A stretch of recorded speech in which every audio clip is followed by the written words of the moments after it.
বাড়িতে কেউ আছেন? বাড়িতে কেউ আছেন? একটু আসবেন কি?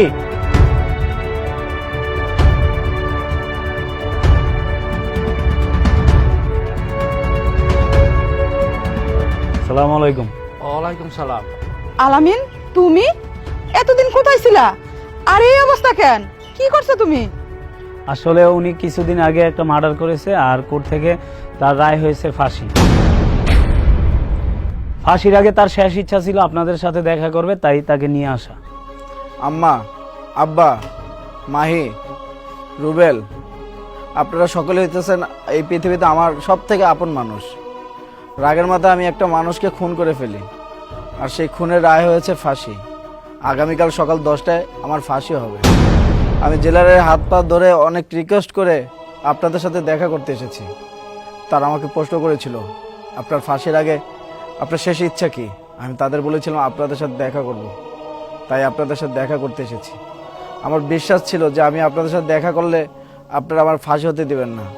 আসলে আপনাকে কোর্ট থেকে 2 ঘন্টা সময় দেওয়া হয়েছে, এর মধ্যে 1 ঘন্টা 20 মিনিট সময় পার হয়ে গেছে, তো 40 মিনিট সময় আছে। আপনার পরিবারকে যা বলার তাড়াতাড়ি বলুন। স্যার, আপনি যদি কিছু মনে না করেন তাহলে আমি আমার এই পরিবারের সাথে একান্ত একটু কথা বলতে চাই। আপনি যদি আমাকে অনুমতি দেন। ঠিক আছে, আপনাকে অনুমতি দেওয়া হলো। আমি আপনাদের সবার সাথে একান্ত কথা বলতে চাই। মাহি, তুমি তোমার বউ, আসো তোমার সাথে একটু কথা বলি।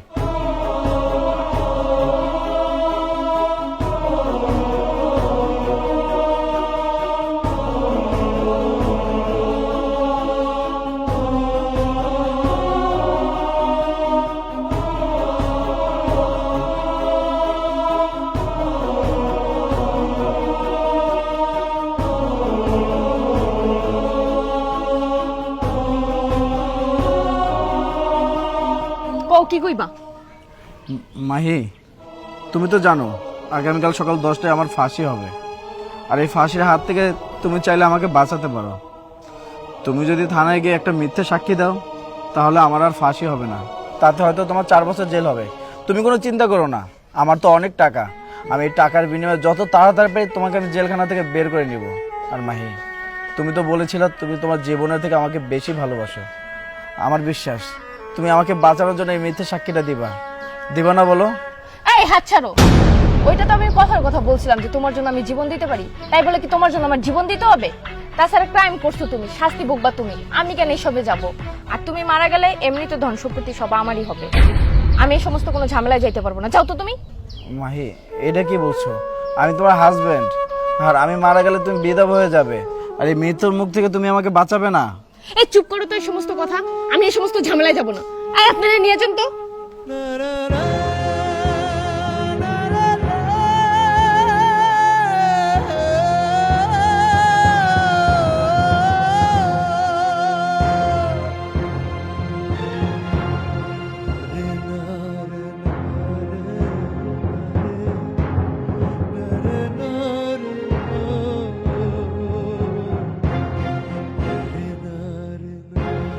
মা, আপনি তো জানেন একদিন পরে আমার ফাঁসি, আর আপনি আমাকে আপনার সন্তানের থেকেও বেশি ভালোবাসেন। আমিও আপনাকে আমার মায়ের থেকেও বেশি ভালোবাসি, যার জন্য আমার মাকে ছেড়ে আমি আপনাদের বাড়িতে থাকি। আপনি চাইলে আমাকে এই ফাঁসির হাত থেকে বাঁচাতে পারেন। আমি আমি কিভাবে তোমার ফাঁসির থেকে বাঁচামু? মা, আপনাকে বেশি কিছু করতে হবে না। আপনি একটু জেলখানায় গিয়ে আমার নামে একটা মিথ্যা সাক্ষী দিবেন। আপনি যে গিয়ে বলবেন যে এই খুন আমি করিনি, যেদিন খুন হয়েছিল সেদিন আমি বাড়িতে ছিলাম, তাতে হয়তো আপনার 3 বছর জেল হবে। মা, আপনি কোনো চিন্তা করবেন না, আমি 1-1.5 বছরের ভিতরে আপনাকে জেলখানা থেকে বের করে নিয়ে আসবো। না না না, তুমি এসব কি বলছো? আমি জেলে যাব মানে? আমার বয়স হয়েছে, আমি বাঁচবো আর কতদিন? তাছাড়া আমার জীবনের যে কয়েকটা দিন, এই সময় আমি জেলখানায় থাকতে পারবো না। আমি বেঁচে থাকলে আমার মেয়ের আমি আবার বিয়ে দিতে পারবো, আর তাকে আমি ছেলেও বানাইতে পারবো।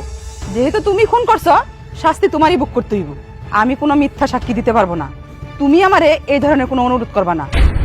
রুবেল, তুমি সম্পর্কে আমার শালা হও, কিন্তু কখনো আমি তোমার এই চোখে দেখিনি।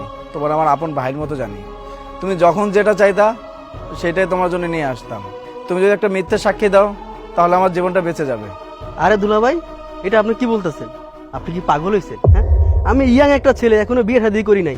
এখন যদি আমি জেলে যাই আর যদি জেলখানা ঘানিটা নিই, তাহলে ভবিষ্যতে আমার কেউ মায়া দিব? না না দুলা ভাই, আমি এগুলো পারবো না। আপনি অপরাধ করছেন, আপনি যে আপনার সাজা আপনি ভোগ করেন, আমি এগুলো পারবো না। বাবা, আপনারা নতুন করে কি বলবো? আপনি তো সবই জানেন।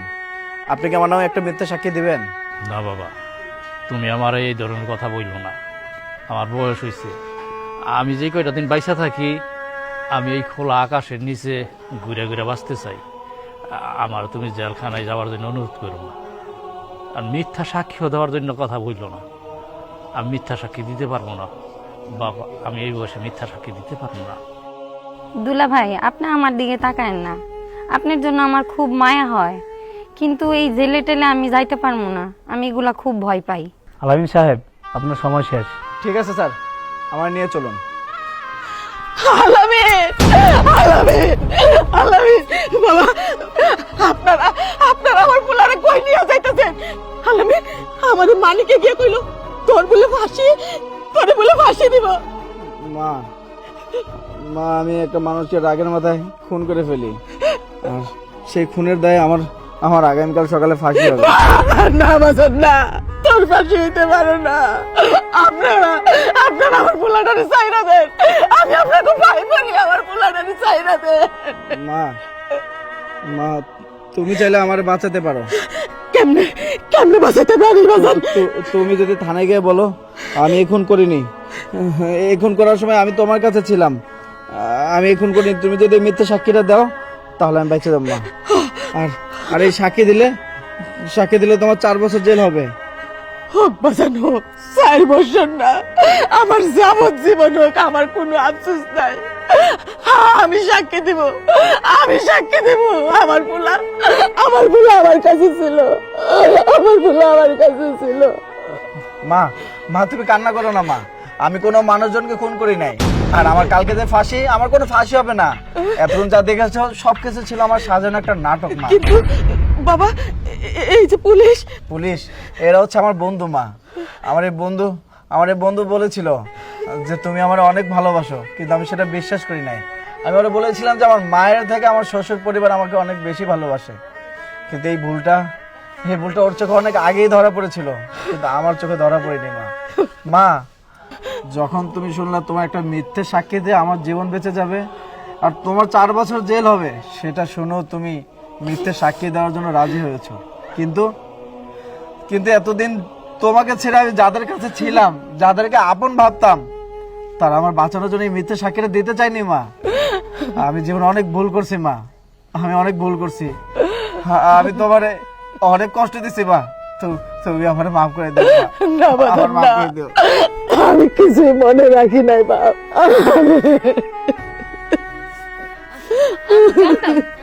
আমার স্বামী কাউকে খুন করতে পারে না। তুই জানতে আমি কারো খুন করতে পারি না? আর তুই যদি জেনেই থাকতে তাহলে কেন রাজি হলি না? তুই কেন রাজি হলি না মিথ্যা সাক্ষী দিতে? এখন শুনছি যখন এটা আমার একটা নাটক ছিল, এখন এসেছে আলগাপ্রীত দেখাইতে। তুই, তোর বাপ মা ভাই বোন সবাই আমার সাথে এতদিন আলগাপ্রীত দেখেছস, আর এটার আমি অন্ধের মতো বিশ্বাস করতাম যে তোরা সবাই আমাকে ভালোবাসস। না, তোরা আমাকে ভালোবাসস না, তোরা সবাই আমার টাকাকে ভালোবেসেছিস।